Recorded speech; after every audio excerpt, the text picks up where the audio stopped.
eri menga xiyonat qilgan. Agar eringiz xiyonat qilganda, sperma, ya'ni shahvati tursiga emas, kerakli joyga to'kiladi. Ayol obunachimizdan qiziq savol. Doktor, erim menga xiyonat qilyapti. Qayerdan bildingiz?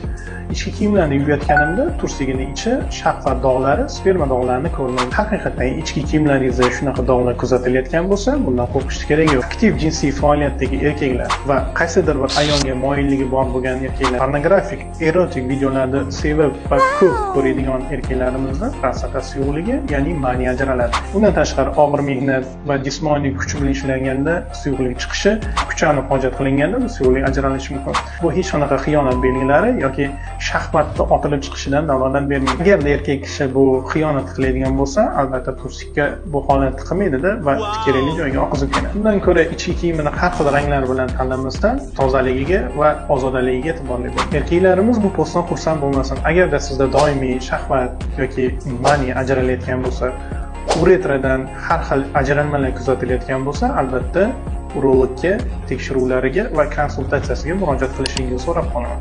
Salomat bo'ling.